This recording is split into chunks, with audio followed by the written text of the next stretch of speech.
Pluton, Capricorn și Saturn în Pești tranzitează astrograma Statelor Unite ale Americii în 2023. Astrologie Moreevă. Salut, sunt Andrei și studiez astrologia de aproape 4 ani. În videoclipul de astăzi vorbesc despre ce s-ar putea întâmpla în următoarele zile cât Pluto este încă în zodia Capricornului, dar și în următorii 16 ani, timp în care Pluto își va petrece timpul în semnul astrologic revoluționar al Vărsătorului. Voi discuta și despre schimbarea recentă a lui Saturn, care a schimbat atât semnul cât și casa astrologică. De ce ar trebui să fim îngrijorați de tranzitul acestei țări, chiar dacă atât de mulți dintre noi trăim la mii de kilometri distanță de această țară? Ultimele zile ale lui Pluton Capricorn în astrograma Statelor Unite ale Americii, în casa a doua a valorilor, au un efect dramatic, frământările financiare. Și deoarece Statele Unite ale Americii domină această lume în multe domenii precum economie, geopolitică și multe altele, orice problemă financiară dincolo de ocean poate avea reverberații puternice oriunde pe glob, trăind într-o lume remarcabil de interconectată. Dacă până de curând Saturn a tranzitat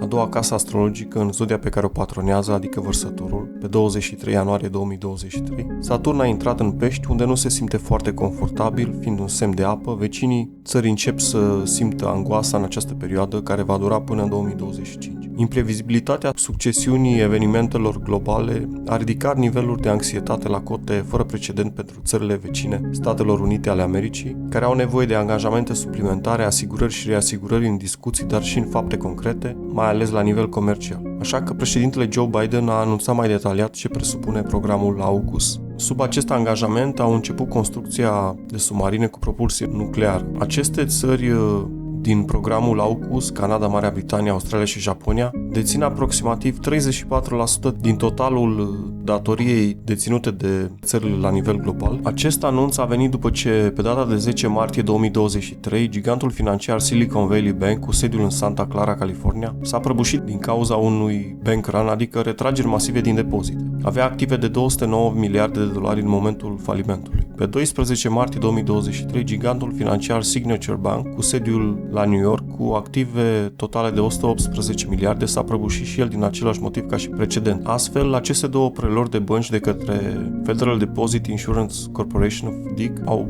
devenit bănci punte, adică legături directe cu organismul de reglementare. Au fost numiți noi șefi în administrația lor, un fel de pseudo-naționalizare capitalistă. În momentul când editez acest clip, First Republic Bank, dar și Credit Suisse au probleme. Acțiunile First Republic nu se redresează în ciuda injectării de capital. Aceasta are aseturi evaluate la 212,6 miliarde de dolari, iar banca elvețiană Credit Suisse obține o finanțare de 54 de miliarde de dolari, aceasta din urmă având aseturi totale evaluate la 1,39 trilioane de dolari. Acum să vorbim despre Pluto, purificatorul și distrugătorul, să spunem. Începem să vedem dezavantajele rezervei fracționare și ale întregului sistem, care este mult mai fragil decât a fost în 2008. Să ne amintim că Pluto a intrat în zodia Capricornului pe data de 25 ianuarie 2008, când au început să apară problemele de ordin financiar în Statele Unite. Înainte de punctul culminant al crizei, în data de 15 septembrie 2008, când a fost anunțat falimentul inevitabil al băncii Lehman Brothers. Astfel că, odată cu ieșirea lui Pluto din Capricorn, se încearcă o trecere de la capitalism la un nou sistem monetar, a cărui valoare o vom înțelege mai bine după ce Pluto va trece în zodia Vărsătorului în foarte scurt timp. Vărsătorul este un semn social, un semn perturbator și imprevizibil, a cărui semnificație se va simți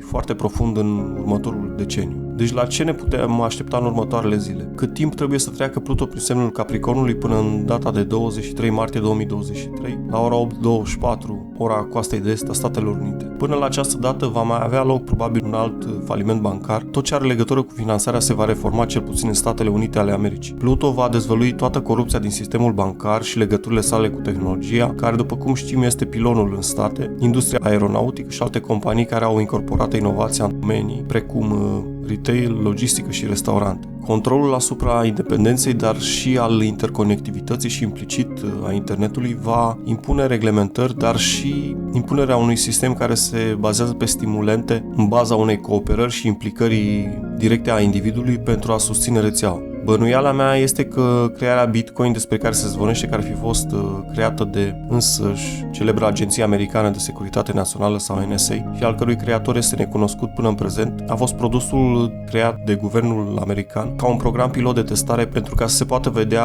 cum societatea s-ar putea adapta la această nouă paradigmă, un experiment social prin excelență, o paradigmă financiară futuristă și utopică, oameni buni. Astfel, în cadrul acestui tranzit, băncile pot da faliment una câte una, este foarte posibil. Pluto va fi în Capricorn, în casa a doua a finanțelor, până data de 23 martie 2023, ceea ce este relevant este trecerea acestuia în gradul care termină casa a doua, adică 24 de grade și 54 de secunde pe 24 martie 2039. Este un tranzit care va presupune implementarea controlului la nivel financiar, drepturi asupra finanțelor mai limitate, iar aceste măsuri vor avea un impact deosebit asupra populației țării, așa cum vom vedea într-un videoclip viitor al Statelor Unite ale Americii. Dacă v-a plăcut acest videoclip, dați like, share și subscribe. Aștept comentariile voastre în subsolul acestui videoclip, iar dacă doriți altă interpretare astrologică, vă aștept pe adresa de e-mail de pe ecran. Până data viitoare, vă urez mult succes!